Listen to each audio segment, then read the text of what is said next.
Good evening. Welcome to Foresights TV. You're watching Prime News with me, Avinash Jengama. Bulletin lo munduga headlines. కార్మికులు token ధర్నా వేతనాలు చెల్లించాలని demand.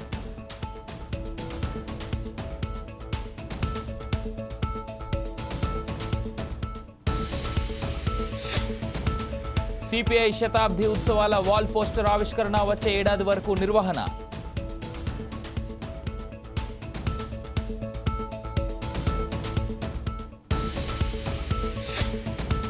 Drugs అమ్మకాలపై కఠిన చర్యలు తప్పవు, MLA కీలక నిర్ణయం.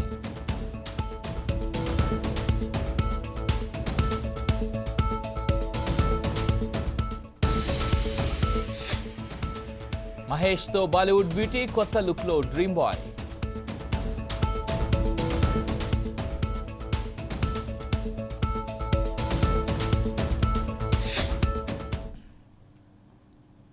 డీటెయిల్స్ చూద్దాం. ఆంధ్రప్రదేశ్లో టీడీపీ కూటమితో కలిసి ప్రభుత్వం ఏర్పాటు చేసింది. ఉమ్మడి ఆంధ్రప్రదేశ్లో ఉన్నప్పుడు టీడీపీ తెలంగాణలో మంచి హవా నడిపింది. ప్రత్యేక తెలంగాణ ఏర్పడ్డ తర్వాత టీడీపీ క్యాడర్ తెలంగాణలో బలహీనపడుతూ వచ్చింది. తెరాస వైపు లీడర్లు క్యాడర్ మొగ్గు చూపుతూ వచ్చారు. మరోవైపు సాక్షాత్తు చంద్రబాబు శిష్యుడిగా భావించే రేవంత్ హయాంలో కాంగ్రెస్ పార్టీని దూకుడుగా ముందుకు నడిపారు. ఈ నేపథ్యంలో టీడీపీ ఎన్నికల్లో పోటీ కూడా చేయలేదు.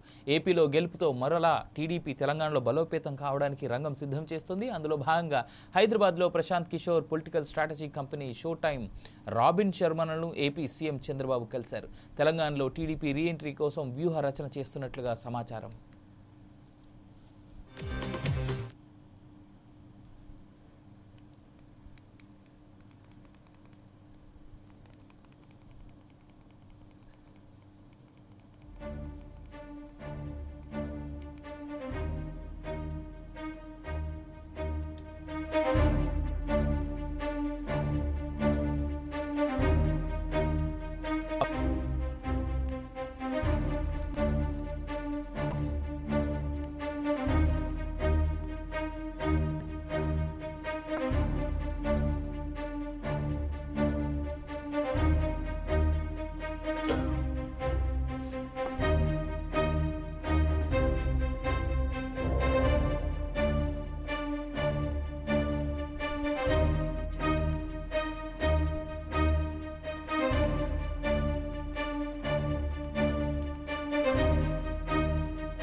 మహబూబాబాద్లోని ఆఫీసర్స్ క్లబ్ ఎదుట సిపిఐ పార్టీ నాయకులు ధర్నా చేపట్టి జెండాలు ఎగురవేసి ధర్నా నిర్వహించారు. ప్రభుత్వం ఆఫీసర్స్ క్లబ్ స్థలాన్ని స్వాధీనం చేసుకోవాలని పార్టీ శ్రేణులు నినాదాలు చేశారు.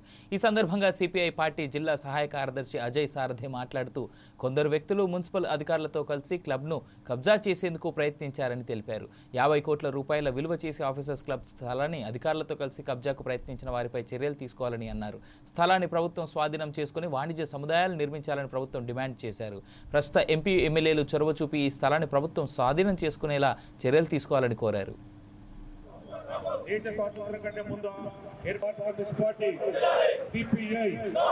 మున్సిపాలిటీ జిల్లా కేంద్ర పరిధిలోని 36వ వార్డు పరిధిలో ఉన్నటువంటి సుమారు 2 ఎకరాలు 50 కోట్ల విలువ చేసేటువంటి ప్రభుత్వ క్లబ్ వాస్తవానికి మున్సిపల్ రికార్డు లోపల పరిశీలిస్తే క్లియర్ కట్గా ఇది గవర్నమెంట్ క్లబ్, ప్రభుత్వ క్లబ్గా ఉన్నటువంటి ఆధారాన్ని ఇక్కడ మీకు చూపెట్టడం జరుగుతుంది. ఇక్కడ క్లియర్గా ఇది మున్సిపల్ సంబంధించినటువంటి ట్యాక్సీ సంబంధించినటువంటి ప్రాపర్టీ ట్యాక్స్ ఉంటుంది, ఆ రికార్డులో కూడా ఉండటం జరిగింది. రోడ్ల విస్తరణ సందర్భంగా ఇక్కడ గుంచీదారులందరూ కూడా దీని వెంబటి స్థలాన్ని మరి కమర్షియల్ కాంప్లెక్స్ కట్టించండి అని చెప్పి ఆ సందర్భంగా అడిగితే వీళ్ళు వాళ్లకు ఆ యొక్క ప్రైవేట్ వ్యక్తులకు కుమ్ముక్కైన కాబట్టి అధికారులు గజగజ ఉనికి కనీసం ఈ గుంచీలు వేసుకోవడానికి వాళ్ళ దగ్గర పోయి దేహి అనే పరిస్థితి గతంలో ఉన్నటువంటి పరిస్థితి చూస్తే ఆశ్చర్యం అనిపిస్తూ ఉంది. అదే కాకుండా దీనికి సంబంధించిన అన్ని వివరాలను 2010 లోపటినే సిపిఐ పార్టీ కౌన్సిలర్గా మున్సిపల్ బోర్డుగా మొత్తం వివరాలన్నింటి కూడా బహిర్గతం చేసి అప్పుడున్నట్టు కలెక్టర్లకు ప్రజాప్రతినిధులకు అందరూ కూడా చెప్పినప్పటికీ కూడా దాన్ని స్వాధీనం చేసుకోకుండా ప్రైవేటు వ్యక్తులకు కుమ్మక్కై జీ హుజూర్ అనే ప్రయత్నం చేసింది. ఎందుకంటే ఇది విలువైనటువంటి 50 కోట్ల విలువ చేసేటువంటి ప్రాపర్టీ కాబట్టి వాళ్ళతోటి మరి రహస్య ఒప్పందం చేసుకొని ఆ రకంగా ప్రయత్నం చేయడం కాకుండా ఇప్పుడు పెట్టిన ఈ యొక్క షాప్స్ కూడా మున్సిపాలిటీకి సంబంధించినటువంటి హక్కు లేనటువంటి తమ సమస్యలు పరిష్కరించి మల్టీపర్పస్ విధానాన్ని రద్దు చేయాలంటూ తెలంగాణ గ్రామ పంచాయతీ ఎంప్లాయీస్ వర్కర్స్ యూనియన్స్ ఆధ్వర్యంలో మహబూబాబాద్ జిల్లా కేంద్రంలోని కలెక్టరేట్ ఎదుట గ్రామ పంచాయతీ కార్మికులు బైఠాయించి టోకెన్ ధర్నా నిర్వహించారు. కార్మికులు ప్రభుత్వానికి వ్యతిరేకంగా కలెక్టరేట్ ఎదుట నినాదాలు చేశారు. ఎన్నికల ముందు కాంగ్రెస్ పార్టీ ఇచ్చిన హామీలను అమలుపరిచి పెండింగ్లో ఉన్న వేతనాలను విడుదల చేయాలని తెలంగాణ గ్రామ పంచాయతీ యూనియన్ జిల్లా అధ్యక్షుడు అప్పిరెడ్డి అన్నారు. మల్టీపర్పస్ విధానాన్ని రద్దుపరిచి ప్రతి కార్మికుడికి ప్రమాద బీమా, ఈఎస్ఐ సౌకర్యం కల్పించాలని, కార్మికులందరినీ పర్మనెంట్ చేయాలని, శ్రమదోపిడికి గురవుతున్న గ్రామ పంచాయతీ కార్మికులకు 26,000 రూపాయల వేతనం తక్షణమే అమలు చేయాలని కోరారు. టోకెన్ సమ్మెతో సమస్యలు పరిష్కరించకపోతే రాబోయే రోజుల్లో సమ్మెను ఉధృతం చేస్తామని హెచ్చరించారు. గ్రామ పంచాయతీ కార్మికుల్ని రోడ్డున పడేసింది.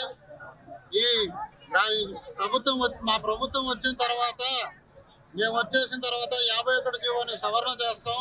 మీకు 26,000 రూపాయల వేతనాలు ఇస్తాం, ఉద్యోగ భద్రత కల్పిస్తాం, పిఎఫ్ ఈఎస్ఐ సౌకర్యం కల్పిస్తామని చెప్పి మేము గత ప్రభుత్వం ఉన్నప్పుడు సమ్మె చేసినప్పుడు మా టెంట్ల దగ్గరికి వచ్చి ఇప్పుడున్న శ్రీనివాసరెడ్డి మినిస్టర్ గారు అయితేంది, మన ధనసరి సీతక్క గారు అయితేంది, వీళ్ళందరూ కూడా టెంట్ల దగ్గరకు వచ్చి మా దగ్గరకు వచ్చి హామీలు ఇవ్వడం జరిగింది. అదేవిధంగా ప్రభుత్వం వచ్చిన తర్వాత మేము పోయి కలిసిస్తే ఇక 4 రోజులు ఆగండి, ఇప్పుడు కొత్త ప్రభుత్వం మేము వచ్చినాం కదా మేము చేస్తామని చెప్పారు.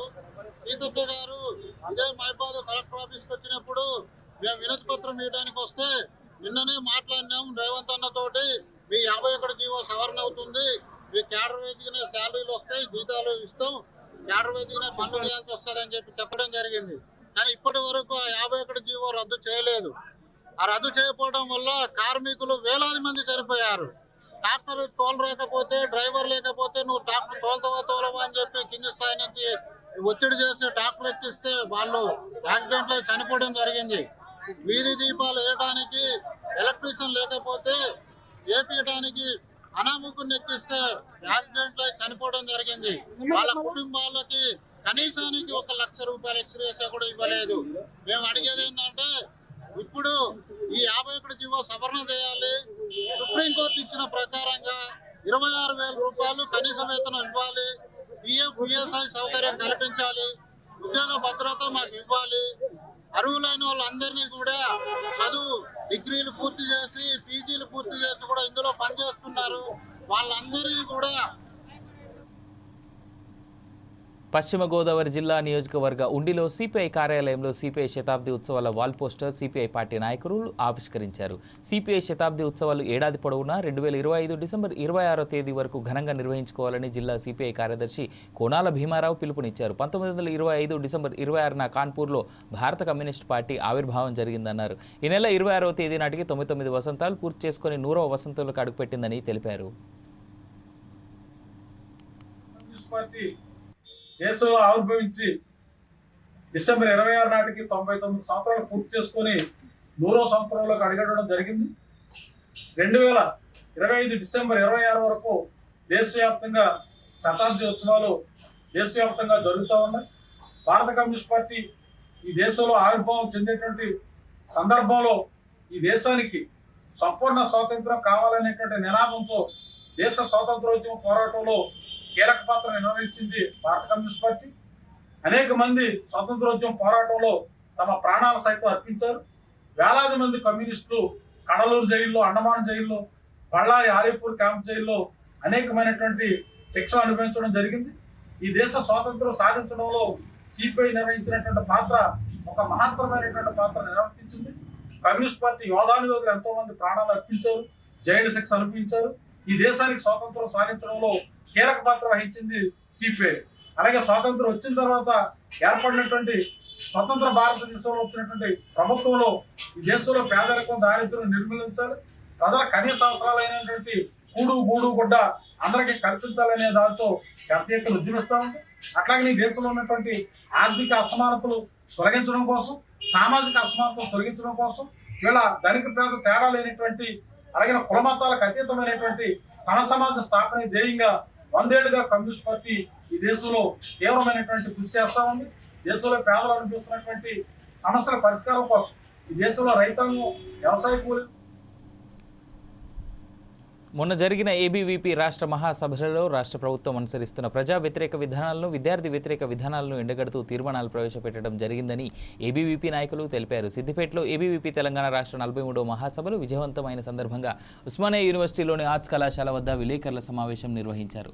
విద్యార్థి, నిరుద్యోగ, రైతు వ్యతిరేక విధానాలు అవలంబిస్తున్న రేవంత్ రెడ్డిని గద్దెదింపడమే లక్ష్యంగా అఖిల భారతీయ విద్యార్థి పరిషత్ నినాదం తీసుకుందని అన్నారు. రానున్న రోజుల్లో కాంగ్రెస్ పార్టీకి సరైన గుణపాఠం చెప్తామని హెచ్చరించారు. గురుకులాల్లో 100 మంది విద్యార్థులు చనిపోతే రాష్ట్ర ప్రభుత్వం పట్టించుకోలేదన్నారు. వారి మరణాలకు రేవంత్ రెడ్డి బాధ్యత వహించాలన్నారు.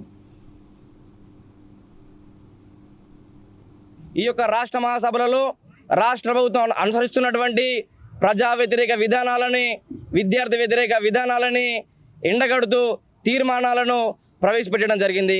ఆ తీర్మానాలలో ముఖ్యమైనటువంటివి విద్యారంగ స్థితి, రాష్ట్ర స్థితి, ఏదైతే గురుకులాల స్థితి, ఈ తెలంగాణ రాష్ట్రాన్ని నషా విముక్త రాష్ట్రంగా, గంజాయి విముక్త రాష్ట్రంగా మార్చడానికి విద్యార్థి పరిషత్ కార్యకర్తలు సంకల్పం తీసుకోవడం జరిగింది. మనం చూసినాం, మొన్నటికి మొన్న గురుకులాలలో దాదాపు 50 మంది విద్యార్థులు చనిపోతే ఈ రాష్ట్ర ప్రభుత్వము పట్టించుకున్నటువంటి పరిస్థితి. మొన్న సంధ్య థియేటర్లో జరిగినటువంటి తొక్కిసలాటలో ఒక తల్లి చనిపోతే అల్లు అర్జున్ ఏ విధంగా అయితే జైల్లో వేసిర్రో, 50 మంది విద్యార్థులు చనిపోతే విద్యాశాఖ తన దగ్గర పెట్టుకున్నటువంటి రేవంత్ రెడ్డిని కూడా అదే చెంచల్ కూడా జైలుకి పంపాలని చెప్పేసి ఏబీవీపీ తరఫున మేము డిమాండ్ చేస్తూ ఉన్నాం. ఈరోజు రాష్ట్రంలో రాష్ట్ర స్థితి చూసుకుంటే పేదలిళ్ళను కూలుస్తూ ఉన్నారు హైడ్రా పేరుతోటి. అదే రేవంత్ రెడ్డి అన్న తిరుపతి రెడ్డి ఇల్లు కూల్చడానికి వచ్చిన సమయానికి హైడ్రా మొత్తం దుకాణం బంద్ చేసుకున్నటువంటి పరిస్థితి రాష్ట్రంలో నెలకొంది. ఈరోజు రాష్ట్రంలో శాంతి భద్రతలు చూసుకుంటే కేవలం హిందూ దేవతలపైన, దేవాలయాలపైన ఈరోజు దాడులు జరుగుతూ ఉన్నాయి. సికింద్రాబాద్ ముత్యాలమ్మ గుడి కావచ్చు, శంషాబాద్ నవగ్రహాల గుడి కావచ్చు. ఈ రాష్ట్ర ప్రభుత్వం ఏం చెప్తుందంటే దాడి చేసినటువంటి అందరూ కూడా పిచ్చోళ్ళు, మతిసింతలు కొనని చెప్తా ఉంది. కేవలం పిచ్చోళ్ళకి, మతిసింతలు లేని వాళ్ళకి కేవలం హిందూ దేవాలయాలు గుర్తొస్తున్నాయని చెప్పేసి ఏబీవీపీ రాష్ట్ర మహాసభలో ఆ రోజు బహిరంగ సభలో ప్రశ్నించడం జరిగింది. గౌరీజీ యువ పురస్కార్ పేరు మీద 40 ఏళ్ల లోపు యువతి యువకులు సమాజ సేవలో నిమగ్నమైన వాళ్ళకి ఏదైతే పూర్వ అఖిల భారత శాసన కార్యదర్శి జనమంచి గౌరీ శంకర్జీ యొక్క స్మారకార్థము అవార్డు ప్రదానం చేయడం జరుగుతుంది. ఆ యొక్క అవార్డుకి ముఖ్య అతిథిగా కేంద్రం యొక్క labour commission Nellore rural MLA Kotamreddy Sridhar Reddy కార్యాలయంలో పోలీసులు ఎక్సైజ్ అధికారులతో సమీక్ష సమావేశం నిర్వహించారు. నగరంలో గంజాయి, డ్రగ్స్ అమ్మకాల కఠినపై చర్యలు తీసుకోవాలని చెప్పేసి పోలీసులకు ఎమ్మెల్యే ఆదేశించారు. కొంతమంది అక్రమార్కుల డబ్బులకు ఆశపడి గంజాయిని అక్రమంగా సరఫరా చేస్తున్నారని అన్నారు. గంజాయి నిషేధిత డ్రగ్స్ కారణంగా నేటి యువత భవిష్యత్తు అంధకారంలోకి పడిపోతుందని ఆవేదన వ్యక్తం చేశారు. అన్ని కళాశాలలో పెద్ద పోలీసులు మఫ్టీలలో నిఘా ఉంచాలన్నారు. గంజాయి, డ్రగ్స్ వీటికి వ్యతిరేకంగా కఠిన చర్యలు తీసుకోమని నెల్లూరు రూరల్ నియోజకవర్గంలో ఎక్కడైనా సరే గూండాయిజం, రౌడీయిజం పూర్తి స్థాయిలో అణిచివేయమని, ఎక్కడా కూడా సంఘ వ్యతిరేక శక్తులు, రౌడీలు, గూండాలు ఏదైతే స్థలాల మధ్యస్థల విషయంలో, సివిల్ డిస్ప్యూట్ విషయంలో జోక్యం చేసుకుంటే సహించవద్దని, వారి పట్ల కఠినంగా వ్యవహరించాలని చెప్పని పూర్తి స్థాయిలో నెల్లూరు రూరల్ నియోజకవర్గంలో గంజాయి, డ్రగ్స్, రౌడీజాన్ని అణిచివేయాలని చెప్పని ప్రత్యేకంగా పోలీసుల్ని కోరేదానికి ఈరోజు నెల్లూరు రూరల్ ఎమ్మెల్యే కార్యాలయంలో నగర, రూరల్ డిఎస్పీలు, అదేవిధంగా నెల్లూరు రూరల్ నియోజకవర్గ పరిధిలోకి వచ్చే సీఏలతో ప్రత్యేకంగా మాట్లాడటం జరిగింది. పోలీసులకి స్థానిక శాసనసభ్యుడిగా చాలా స్పష్టంగా చెప్పడం జరిగింది. ప్రజల భాగస్వామ్యం ఉంటేనే ఈ యొక్క గంజాయి, డ్రగ్స్కి వ్యతిరేకంగా తీసుకునే చర్యలు విజయవంతం అవుతాయి. అందుకు స్థానిక శాసనసభ్యుడిగా నేను కానీ, అన్ని రాజకీయ పార్టీలు కానీ, స్వచ్ఛంద సేవా సంఘాలు కానీ, ప్రజా సంఘాలు. మెదక్ జిల్లా సమీకృత కలెక్టరేట్ కార్యాలయంలో సీఎంఆర్బీఎం డెలివరీ పురోగతిపై అదనపు కలెక్టర్ సమీక్ష సమావేశం నిర్వహించారు. సీఎంఆర్బీఎం డెలివరీ వేగం పెంచాలని అదనపు కలెక్టర్ నగేష్ రైస్ మిల్లర్స్ను ఆదేశించారు. జిల్లాలో ఉన్న మిల్లర్లు వానాకాలం 2023-24 బియ్యం డెలివరీని ప్రభుత్వం నిర్దేశించిన గడువు లోపల 100% పూర్తి చేసినందుకు హర్షం వ్యక్తం చేశారు. యాసంగి 2023-24 సీజన్లో ప్రభుత్వం ధాన్యం కొనుగోలు చేసిన 2,52,013 రూపాయల మెట్రిక్ టన్నుల ధాన్యం జిల్లాలోని 67 రైస్ మిల్లులకు కేటాయించడం జరిగిందని అని తెలిపారు.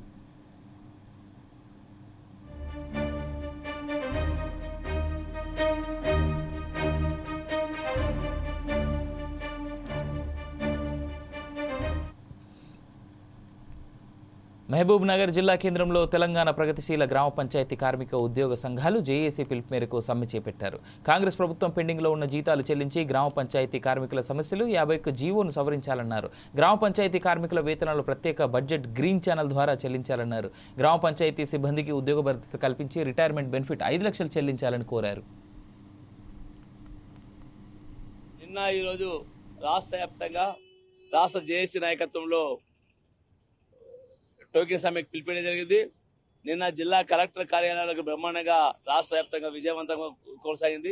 ఈరోజు రెండో రోజు మండల కేంద్రాల్లో చేయాలని చెప్పేసి కొన్ని జిల్లాలు రెండో రోజు కూడా జిల్లా కేంద్రాల్లోనే ర్యాలీలు ధర్నాలు చేయడం జరుగుతూ ఉంది. ఈ రాష్ట్ర ప్రభుత్వం ముందు పెట్టిన ఒక ప్రధానమైన డిమాండ్లు 60 జీవో ప్రకారం ఏదైతే మున్సిపాలిటీలో 3 కేటగిరీలుగా వేతనాలు అమలు చేస్తున్నారో మా గ్రామ పంచాయతీ వర్గాల్లో కూడా సంబంధించింది 60 జీవోలు అమలు చేయాలని డిమాండ్ చేస్తున్నాం. ఇప్పటికీ రాష్ట్రంలో వందలాది మంది పనిచేస్తూ ఈ 10 సంవత్సరాల కాలంలో చనిపోయినా ఒక్క రూపాయి కార్మిక వర్గానికి చెందలేదు. ఆ కుటుంబాలు వీధిలో పడ్డే కనుక చనిపోయిన కార్మికులకి 10 లక్షల ఇన్సూరెన్స్ ఇవ్వాలని, సాధారణ మరణానికి 5 లక్షల ఇన్సూరెన్స్ ఇవ్వాలని డిమాండ్ చేస్తున్నాం. అంతేకాదు ఈ కార్మికులు ఈ ప్రభుత్వ రంగంలోనే నేరుగా గవర్నమెంటే వేతనాలు చెల్లిస్తుంది, గవర్నమెంట్ అకౌంట్లో పడుతున్నాయి. అదే దానికోసం సపరేట్ గా బడ్జెట్ కేటాయించాలని చెప్పి డిమాండ్ చేస్తున్నాం. అట్లా డిమాండ్ చేస్తే తప్ప ఈ గవర్నమెంట్ ఇప్పటికే చిన్న గ్రామ పంచాయతీలో కొన్ని పెద్ద గ్రామ పంచాయతీలు నిధులు లేని పరిస్థితి ఉన్నది. 6 నెలలు, 8 నెలలు, 5 నెలలు, 4 నెలలు, 2 నెలలు కూడా జీతాలు పెండింగ్ ఉండి కార్మికులు అర్ధాకలతో జీవిస్తున్న పరిస్థితి ఉంది. ఇది దుర్మార్గం ఇచ్చని అని చెప్పేసి రేవంత్ రెడ్డి ఆలోచించాలి. ఇప్పటికైనా పెండింగ్ వేతనాలు తక్షణం విడుదల చేయాలని డిమాండ్ చేస్తున్నాం. పిఎస్ఐ అమలు చేయాలి, ఉద్యోగ భద్రత కల్పించాలి. ఈ వెలుగులో అట్లాగే 51 జీవో తీసుకొచ్చారు. అంటే గాడిదని గుర్రాన్ని ఒకే దగ్గర కట్టేసిన పరిస్థితిలో ఈ రాష్ట్ర ప్రభుత్వం వ్యవహరిస్తుంది. గత ప్రభుత్వం తీసుకొచ్చిన జీవోని మల్టీపర్పస్ విధానం రద్దు చేయాలి. 51 జీవోని రద్దు. 5 మంత్ర ఉచితంగా అందించే డిజిటల్ కంటెంట్ పై శిక్షణ తరగతులు ఉపాధ్యాయులు వినియోగించుకోవాలి అని మహబూబ్ నగర్ ఎమ్మెల్యే ఎన్ఎం శ్రీనివాసరెడ్డి సూచించారు. ప్రభుత్వ మోడల్ బేసిక్ ఉన్నత పాఠశాలలో ప్రభుత్వ ఉన్నత పాఠశాల ఉపాధ్యాయులకు డిజిటల్ కంటెంట్ వినియోగం పైన ఏర్పాటు చేసిన శిక్షణా తరగతులను పరిగి ఎమ్మెల్యే రామ్మోహన్ రెడ్డితో కలిసి పాల్గొని పరిశీలించారు. ఉపాధ్యాయులు డిజిటల్ కంటెంట్ను విద్యార్థులకు బోధన చేసే విధానం పరిశీలించారు. మాట్లాడుతూ విద్యార్థుల భవిష్యత్తు దృష్టిలో ఉంచుకొని ఉన్నతంగా తీర్చిదిద్దాలనే ఉద్దేశంతో సొంత నిధులతో డిజిటల్ కంటెంట్ను విద్యార్థులకు ఉచితంగా అందిస్తున్నామని ఆయన చెప్పారు. 3 సంవత్సరాల మా శ్రమ ఫలితమే ఈ డిజిటల్ కాంటెంట్ అని ఆయన చెప్పారు. వర్గంలో మేము చేస్తూ ఉన్నాం. మన ఉపాధ్యాయులు కొద్దిగా ప్రాక్టీస్ చేసి ఈ అద్భుతమైన కంటెంట్ను పిల్లలకు చేరవేసి వాళ్ళ విజ్ఞానాన్ని పెంపొందిస్తారనే నమ్మకం, ఆశతోటి ఇవన్నీ కూడా ఫ్రీ ఆఫ్ కాస్ట్ ఆ పిల్లలకు ఇవ్వడం జరుగుతూ ఉంది. వాస్తవంగా ఇటువంటి కంటెంట్ కొన్ని కోట్ల రూపాయలు అవుతాయి తయారు చేయడానికి. ఒక్కొక్క విద్యార్థి మీద 50-60 వేల రూపాయలు ఛార్జ్ చేస్తారు ప్రైవేట్ వాళ్ళు. బైజూస్ అనేటోడు ఒక విద్యార్థి మీద 80,000, 1,25,000 ఛార్జ్ చేసి ఇటువంటి కంటెంట్ ఇచ్చింది. అటువంటి కంటెంట్నే ఇంచుమించు మేము ఫ్రీ ఆఫ్ కాస్ట్ మన మహబూబ్ నగర్లో గవర్నమెంట్ పాఠశాలల్లో చదివే విద్యార్థుల కోసం ఎంతో శ్రమ కోర్చి ఎన్నో కోట్ల రూపాయలు ఖర్చు పెట్టి ఈరోజు వాళ్ళకు ఫ్రీగా అందజేసే కార్యక్రమం స్పాన్సర్స్ ద్వారా ఇతరత్ర చేసుకొని వచ్చి వాళ్ళకు ఉచితంగా అందజేస్తూ ఉన్నాం. నాకు పూర్తి విశ్వాసం ఉంది, నా మహబూబ్ నగర్ నియోజకవర్గంలో జిల్లా కేంద్రంలో పనిచేస్తున్న ఉపాధ్యాయ మిత్రులు దీన్ని ఒక ఛాలెంజ్గా తీసుకొని, ఒక అవకాశంగా తీసుకొని ఈ కంటెంట్ ద్వారా పిల్లలకు ఉత్తమమైన పాఠాలు బోధించి వాళ్లకు సైంటిఫిక్ టెంపర్ను వాళ్ళలో పెంచే విధంగా చేసి భవిష్యత్తులో వాళ్ళను గొప్ప సైంటిస్టులుగా, గొప్ప ఇంజనీర్. ప్రముఖ పుణ్యక్షేత్రం కోనసీమ తిరుమల వాడపల్లిలో కనీస వస్తువులు లేవంటూ దేవాదాయ ధర్మాదాయ శాఖ కమిషనర్ సత్యనారాయణకు భక్తులు ఫిర్యాదు చేశారు. వృద్ధులకు, వికలాంగులకు, చంటి పిల్లల తల్లులకు ప్రత్యేక దర్శనం కల్పించాలని, మరుగుదొడ్లు ఏర్పాటు చేయాలని భక్తులు దేవాదాయ ధర్మాదాయ శాఖ కమిషనర్ను కోరారు. దేవాదాయ ధర్మాదాయ శాఖ కమిషనర్ సత్యనారాయణ మాట్లాడుతూ కోనసీమ తిరుమలగా ప్రసిద్ధి చెందిన వాడపల్లి క్షేత్రానికి భారీగా భక్తులు రావడం, వారికి కనీస మౌలిక సదుపాయాలు లేకపోవడం వాస్తవమని అన్నారు. వచ్చిన భక్తులు స్వామివారి దర్శనం చేసుకుని తీర్థ ప్రసాదాలు స్వీకరించి ఆనందంగా తిరిగి వెళ్లేలా సౌకర్యాలు ఉండేలా చర్యలు తీసుకుంటామని తెలిపారు. అన్నదాన సత్రం, వచ్చే భక్తులకు వసతి గదులు ఏర్పాటు త్వరలో చేస్తామని తెలిపారు.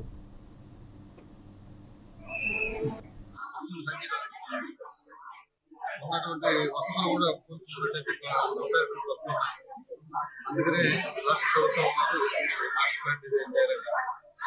మాస్టర్ ప్లాన్ ద్వారా భక్తులకి ఎందుకంటే 7 వారాలు ఇక్కడ తొందరగా భక్తులకి దర్శనం ఏర్పాటు చేయడం, వారికి కావాల్సినటువంటి స్నానాలకు సంబంధించి మరుగుదొడ్లకు సంబంధించి ఏర్పాటు చేయడం, పార్కింగ్ తర్వాత ఇక్కడ ఇంకా అన్నదానం. ధర్మ, ఐశ్వర్య హీరో హీరోయిన్లుగా నటించిన cinema drinker Sai, brand of bad boys అనేది ఈ చిత్ర ట్యాగ్లైన్. ఈ చిత్రాన్ని Everest cinema, smart screen entertainments banners పై బసవరాజు శ్రీనివాస్, ఇస్మాయిల్ షేక్, బసవరాజు లహరీధర్ నిర్మించారు. కొన్ని వాస్తవ ఘటనల ఆధారంగా దర్శకుడు కిరణ్ తిరుమల్ శెట్టి ఈ చిత్రాన్ని నిర్మించారు. ఈ నెల 27న గ్రాండ్ రిలీజ్కు వచ్చిన డ్రింకర్ సాయి సినిమా యూత్తో పాటు ఫ్యామిలీ ఆడియన్స్ ఆదరణతో విడుదలై అన్ని చోట్ల విజయవంతంగా ప్రదర్శితమవుతోంది. ఈరోజు డ్రింకర్ సాయి సినిమా సక్సెస్ మీట్ను హైదరాబాద్లో ఘనంగా నిర్వహించారు. ఈ కార్యక్రమంలో actor Rajesh Ulli, DOP Prashanth Ankireddy, music director Sri Vasanth, director Kiran, producer Basavaraju Srinivas మాట్లాడారు. ఈ సినిమా ద్వారా ఒక మంచి సందేశాన్ని ఇస్తున్నామని వారు తెలిపారు. డ్రింకర్ సాయి సినిమాకు మంచి వసూలు వస్తున్నాయి అని, మేము పెట్టిన పెట్టుబడి సేఫ్ అయ్యింది అని, లాభాలు కూడా వస్తున్నాయన్నారు.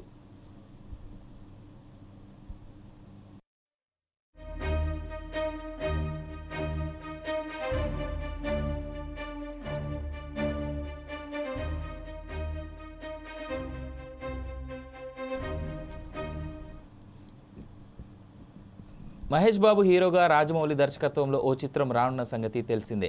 SSMB 29గా ఇది ప్రచారంలో ఉంది. ప్రస్తుతం సినీ ప్రియులంతా ఎదురు చూస్తున్న చిత్రాల్లో ఇది ఒకటి. తాజాగా దీనికి సంబంధించిన కొన్ని అప్డేట్లు సోషల్ మీడియాలో వైరల్గా మారాయి. బాలీవుడ్ టాలెంటెడ్ హీరోయిన్ ప్రియాంక చోప్రా ఈ సినిమాలో నటించనున్నట్లుగా వార్తలు వస్తున్నాయి. ఆమెతో చర్చలు జరిపినట్లుగా టాక్ వినిపిస్తోంది. ఇందులో హీరోతో పాటు హీరోయిన్ పాత్రకు ప్రాధాన్యం ఉంటుందని, ప్రియాంక అయితే ఆ పాత్రకు న్యాయం చేయగలదని యూనిట్ భావిస్తోంది. ప్రియాంక కూడా ఈ సినిమాలో నటించేందుకు ఆసక్తిగా ఉన్నారట. ఈ పాత్ర కోసం ఇప్పటికే ఆమె ప్రిపరేషన్ కూడా మొదలు పెట్టారట. ఇక ఈ సినిమా షూటింగ్ కు సంబంధించి అప్డేట్ కూడా సోషల్ మీడియాలో షేర్ అవుతుంది. ఏప్రిల్ నుంచి ఈ చిత్రం రెగ్యులర్ షూటింగ్ ప్రారంభం కానున్నట్లుగా తెలుస్తుంది. దీనికి సంబంధించిన అధికారిక ప్రకటన కోసం అభిమానులు ఎదురు చూస్తున్నారు.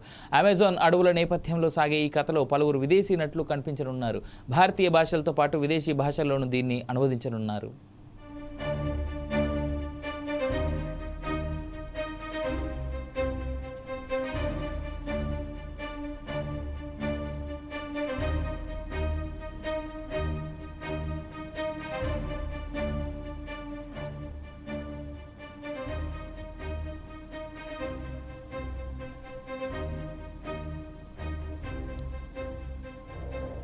సంక్రాంతిలోపు ఆంధ్రప్రదేశ్ ప్రభుత్వం గుంతలు లేని ఆంధ్రప్రదేశ్లో ఉండాలని ప్రకటించగా ఇప్పటి వరకు అధికారులు కనీసం కన్నెత్తి చూడలేదని అధికారులకు వినూత్న నీతిలో నిరసన తెలిపారు కొందరు యువకులు. విజయనగరం జిల్లా వంగర మండలం కొండవలస జంక్షన్ నుంచి భాగమ్మపేట వరకు రోడ్డు వేయాలంటూ డ్రోన్తో నిరసన వ్యక్తం చేశారు. ఈ నిరసన పలువురిని ఆకట్టుకుంది.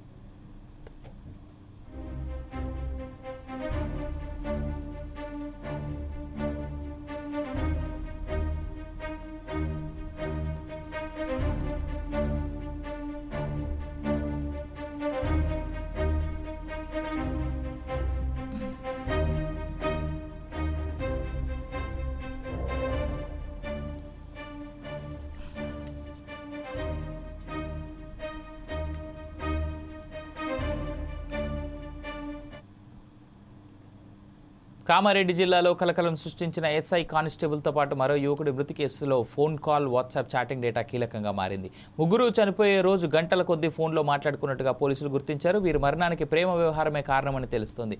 వీళ్ళు సూసైడ్ చేసుకోవడానికి ముందు ఎస్ఐ సాయి కుమార్ తన కారులో బయలుదేరారు. శృతి, నిఖిల్ వేరువేరుగా వచ్చి ఒక దాబా వద్ద వాళ్ళు ఆహారం తీసుకున్నారని తెలుస్తోంది. అనంతరం ఎస్ఐ కారులోనే అడ్లూరు ఎల్లారెడ్డి చెరువు దగ్గరికి చేరుకున్నారు. శృతి ముందుగా చెరువులోకి దూకి ఉంటుందని, ఆమెను కాపాడే ప్రయత్నంలో ఒకరి తర్వాత ఒకరు వెళ్లారన్నట్టు చేస్తున్నట్టుగా మా ప్రతినిధి ద్వారా తెలుస్తుంది. ఇక పోలీసులు అన్ని కోణాల్లో విచారణ చేస్తున్నారు. ఇదే అంశానికి సంబంధించి మరింత సమాచారం మా ప్రతినిధి శ్రీనివాస్ అందిస్తారు. కామారెడ్డి జిల్లాలో జరిగిన 3 ఆత్మహత్యల విషయం పైన ఇంకా కూడా విచారణ జరుగుతూ ఉంది. దీనికి సంబంధించినటువంటి ఇన్వెస్టిగేషన్ పోలీసులు చేస్తున్నారు. బుధవారం జరిగినటువంటి ఈ ఘటన గురువారం మొత్తం కూడా రాష్ట్ర వ్యాప్తంగా చర్చనీయాంశమైంది. ఇందులో భాగంగా లిఫ్ట్ చేయకపోవడాలు, రిజెక్ట్ చేయడాలు, బ్లాక్ లిస్ట్ అసలు ఆయన జాబితా. కామారెడ్డి జిల్లాలో జరిగిన 3 ఆత్మహత్యల విషయం పైన ఇంకా కూడా విచారణ జరుగుతూ ఉంది. దీనికి సంబంధించినటువంటి ఇన్వెస్టిగేషన్ పోలీసులు చేస్తున్నారు. బుధవారం జరిగినటువంటి ఈ ఘటన గురువారం మొత్తం కూడా రాష్ట్ర వ్యాప్తంగా చర్చనీయాంశమైంది. ఇందులో భాగంగా కామారెడ్డి జిల్లాకు సంబంధించి బిక్నూర్ మండలంలో పనిచేస్తున్నటువంటి ఎస్ఐ సాయి కుమార్, దాంతోపాటు బీబీపేటలో పనిచేస్తున్నటువంటి పోలీస్ కానిస్టేబుల్గా పనిచేస్తున్నటువంటి శృతి, అదే బీబీపేటలో సొసైటీలో కంప్యూటర్ ఆపరేటర్గా పనిచేస్తున్నటువంటి నిఖిల్, వీరు 3 కూడా అడ్లూరు ఎల్లారెడ్డి పెద్ద చెరువులో కూడా ఆత్మహత్య పాల్పడడం ఇదంతా కూడా రాష్ట్ర వ్యాప్తంగా తీవ్ర సంచలనంగా మారింది. మరి ఎందుకు ఆత్మహత్య చేసుకున్నారని చెప్పి కూడా ఎంతోమంది కూడా ఇప్పటికే దీని పట్ల కూడా ఆసక్తి రేపుతున్నటువంటి పరిస్థితి ఉంది. మరి ఒకవైపు దీనికి సంబంధించి పోలీసులు కూడా అన్ని కోణాల్లో దర్యాప్తు అయితే చేస్తున్నారు.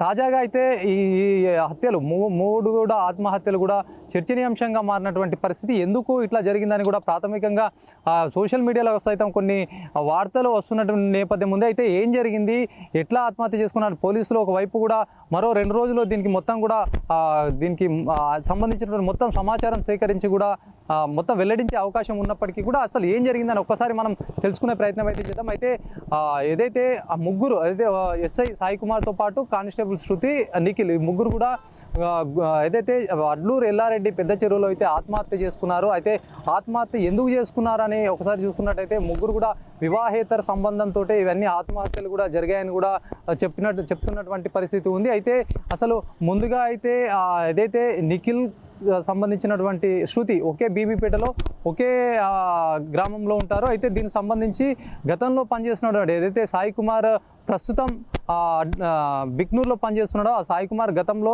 బీబీపేట మండలంలో పోలీస్ స్టేషన్లో ఎస్ఐగా విధులు నిర్వహించేవాడు. దీంతోపాటు అక్కడే ఉన్నటువంటి శృతి వాళ్ళ ఇద్దరి మధ్య కూడా పరిచయం ఏర్పడి అది మొత్తం కూడా ప్రేమగా మారినటువంటి పరిస్థితి ఉన్నటువంటి సిచ్యువేషన్ తెలుస్తూ ఉంది. అయితే దీంతోపాటు అక్కడే పనిచేస్తున్నటువంటి నిఖిల్ సైతం కూడా తరచుగా కంప్యూటర్ రిపేర్లు ఏదైనా ఉంటే కూడా స్టేషన్కి వచ్చి ఆయన దానికి సంబంధించిన రిపేర్లు కూడా చేసినటువంటి పరిస్థితి ఉంది. అయితే మొదటగా అయితే సాయి కుమార్ శృతి వీరిద్దరి మధ్యలోనే సంబంధం కొనసాగింది. ఆ తర్వాత ఆయన సాయి కుమార్ ఎస్ఐ కూడా అక్కడికి బిక్నూర్ వెళ్ళిపోవడంతో కూడా ఇక్కడ ఉన్నటువంటి నిఖిల్తో వీరిద్దరి మధ్య కూడా ఒక సంబంధం అయితే కొనసాగింది. ఈ నేపథ్యంలో కూడా సాయి కుమార్ అక్కడ వెళ్ళిన సందర్భంలో వీళ్ళ ఇద్దరి మధ్యలో కూడా రిలేషన్షిప్ ఎక్కువైపోయింది. సాయి కుమార్ అక్కడ దూరం కావడం వల్ల కూడా గ్యాప్ అయితే వచ్చింది. శృతికి సాయి కుమార్ మధ్య గ్యాప్ వచ్చింది. ఇక్కడ నిఖిల్కు శృతికి మధ్య సన్నిహితం పెరిగినటువంటి పరిస్థితి ఉంది. ఇదే నేపథ్యంలో వీరు పెళ్లి చేసుకున్నామని కూడా నిర్ణయించుకున్నటువంటి పరిస్థితి ఉంది. ఇదంతా కూడా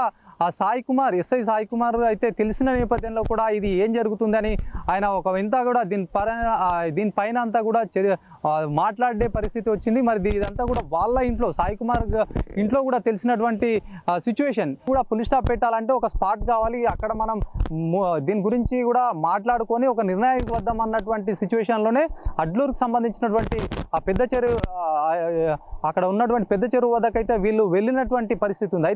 వీరు 3 మధ్యలో కూడా ఘర్షణ వాతావరణం అంటే ఒకరిపైన ఒకరు కూడా మాటల యుద్ధం కూడా నడిచినట్టుగా కూడా తెలుస్తూ ఉంది. ముందుగా శృతి వెళ్ళి ఆ చెరువులోకి ఏదైతే జరిగిన సంభాషణలో భాగంగా కూడా శృతి కొద్దిగా హట్ట వెళ్ళి చెరువులో దూకినట్టుగా కూడా తెలుస్తూ ఉంది. ఇది గమనించినటువంటి నిఖిల్ ఇమీడియట్గా ఆమె చెరువులో దూకిందని చెప్పేసి కూడా ఆమెని కాపాడే విధంగా అయితే వెళ్ళి ఆయన కూడా అక్కడే చెరువులో మొత్తం అక్కడే వెళ్ళిపోయిన పరిస్థితి. వీళ్ళిద్దరిని కూడా కాపాడే ప్రయత్నంలో భాగంగా ఎస్ఐ సాయి కుమార్ సైతం వెళ్ళినట్టుగా కూడా సమాచారం అందుతుంది.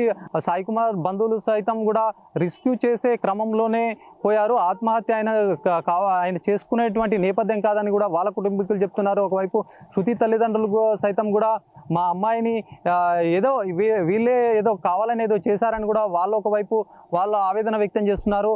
ఇవన్నీ కూడా ఉన్నప్పటికీ కూడా మొత్తానికి కూడా వివాహికేతర సంబంధం ట్రయాంగిల్ లవ్ స్టోరీ వల్లనే ఇదంతా జరిగిందని కూడా ప్రాథమికంగా తెలుస్తూ ఉంది. అయితే ఒకవైపు కూడా దీనికి సంబంధించినటువంటి ఏదైతే చార్ట్స్, వాట్సాప్ చార్ట్స్ సంబంధించి ఏవైతే ఉన్నాయో ఆ కోణంలో కూడా పోలీసులు దర్యాప్తు చేస్తున్నారు. ఆర్థిక లావాదేవీలు, బ్యాంక్ స్టేట్మెంట్స్ అవి కూడా తీసుకొని దర్యాప్తు చేస్తున్నారు. ఇలా అనేక కోణాల్లో అయితే ఇప్పటికే పోలీసులు దర్యాప్తు చేస్తున్నారు. మొత్తానికి 2-3 రోజుల్లో మొత్తం పూర్తి నివేదిక ఆధారంగా మొత్తం అన్ని కాల్ డేటా అవన్నీ తీసుకొని ఒక దీనిపైన కూడా క్లియర్గా ఏం జరిగిందని చెప్పి సైతం కూడా మొత్తం వివరాలు వెల్లడించే అవకాశం కూడా కనిపిస్తూ ఉంది. ఇది ఇప్పటి వరకు ఉన్నటువంటి తాజా పరిస్థితి. కెమెరామెన్ సందీప్తో శ్రీనివాస్, 4 టీవీ.